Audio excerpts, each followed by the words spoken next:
Darlene Jesperson worked as a bartender at Harrah's Casino for 20 years. She always got good reviews. Initially, she wore makeup on the job, but then stopped. At first, Harrah's didn't mind, but then they established a personal best grooming policy requiring women and forbidding men from wearing makeup.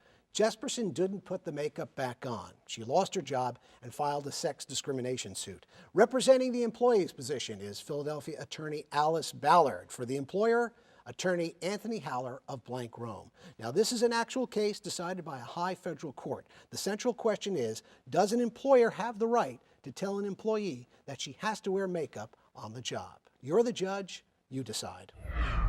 If you want to present yourself to the outside world and show them who you really are, what's more important, your face or the back of your neck? And if you've been a fabulous bartender at Harrah's for 20 years and they tell you you have to change your appearance, which is harder to change? Which is a bigger burden on you to change, your face or the back of your neck? You say, what difference does it make? You know, women have to wear makeup, men have to cut their hair, no big deal. We say it is a big deal. It's a big difference, and it's also an unlawful difference for two reasons.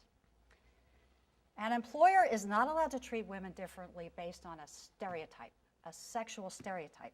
And this makeup rule is based on the stereotype that women need makeup to look good. The second reason is the law says you can't have personal rules for women and men that burden the women more than the men. And telling a woman she has to change her face, either by wearing makeup or maybe even telling her she can't wear makeup anymore, burdens that woman a lot more than telling a man he has to get a haircut. God gave you your face. She did not give you your hairstyle. And changing your face is a very different elemental thing to who you are than changing your hairstyle. Darlene Jesperson wanted to put her best face forward.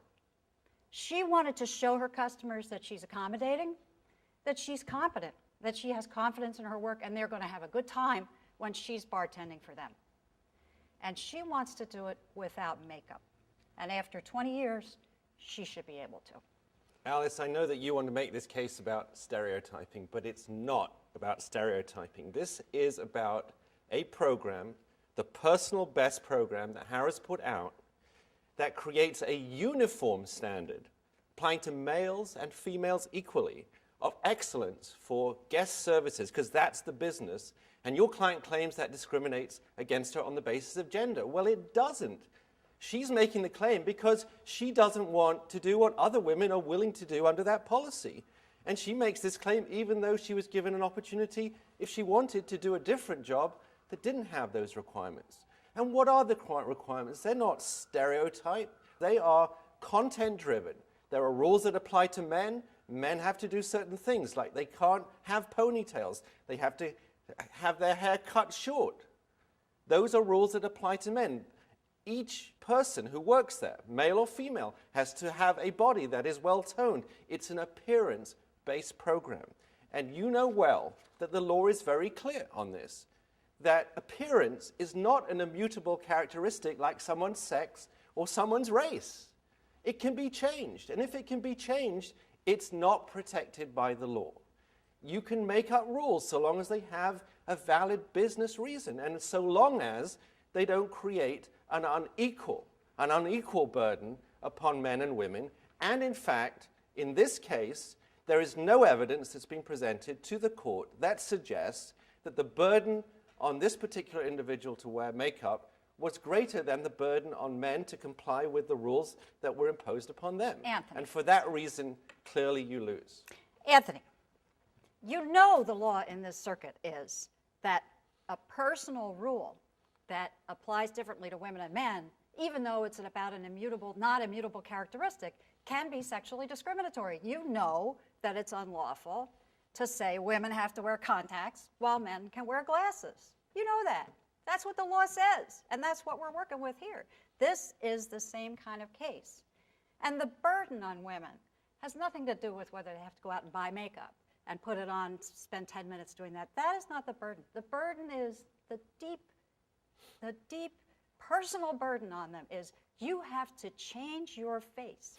You have to improve your face. And some women, most women, will go along with that. Most women are more comfortable with their makeup on, and they feel their faces improved when they have it on. But not all women. And the law says that it's here to protect every woman, not most women. And Darlene Jesperson is a darn good bartender, and she's entitled to the same protection But with due as respect, everyone Alice, else. I agree with you that the law says if there's an unequal burden, so that if you're imposing, for instance, a different weight requirement upon a female than a man because of the body build, that would be a violation of the law. But that's not what we're talking about. This was a policy that was narrowly tailored, defined, to allow the company to present a certain image, which it wants to do for business. It's a legitimate policy for a company to say, we have rules, they apply to both sexes, they're not going to be identical because the sexes are different, but the burdens are relatively equal. Well, the whole question of appearance, it's not just that they have the same business standard. Their standard is appealing to the eye. It isn't Harrah's has a policy that all women have to wear makeup because we want all women to be made up. It's all women have to wear makeup because we want them to be appealing to the eye. Now, I can tell you something. That's a stupid rule. And telling women they have to wear foundation, blush, lipstick, and mascara so that they will be more appealing to the eye is really dumb.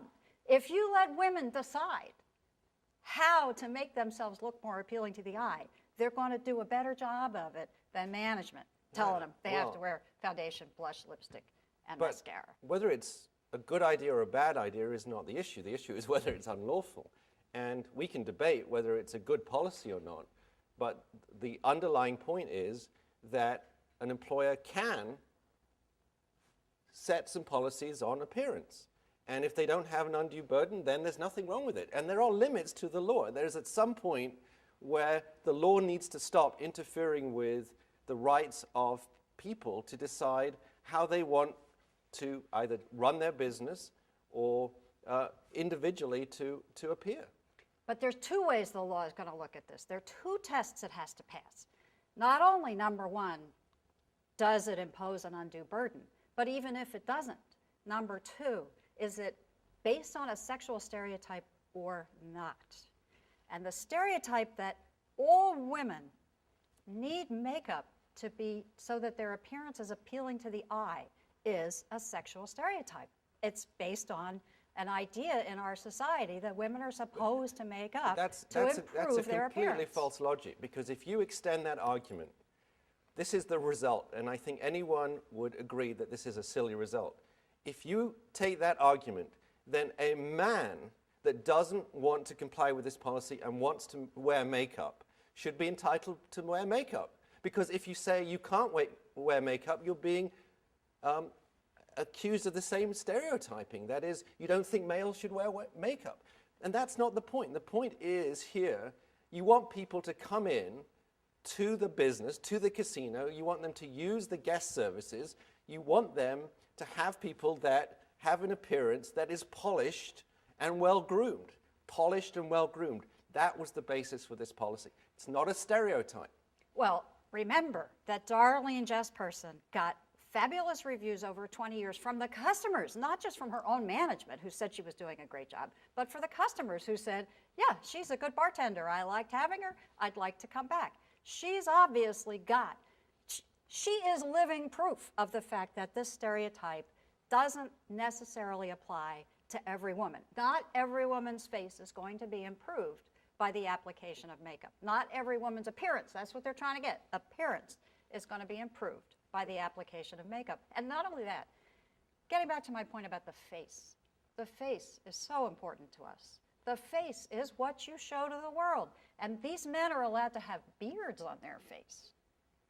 There's nothing in this rule that says they have to change their face, the basic element of their face. in order to be able to work at Harrah's. That's not true. You have to have a body that's well-toned. Everybody has to have a body that's well-toned. That's across the board. Hey, well, rules like that, if it's the same for men and women, that's fine. How about a man that has difficulty with his weight?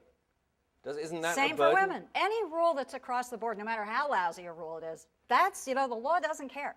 What the law cares about is two things. If it's a different rule, does it burden the women more than the men, or is it fail based to on a answer my sexual point. stereotype? If you take that point, the logic is then the men can wear makeup, right?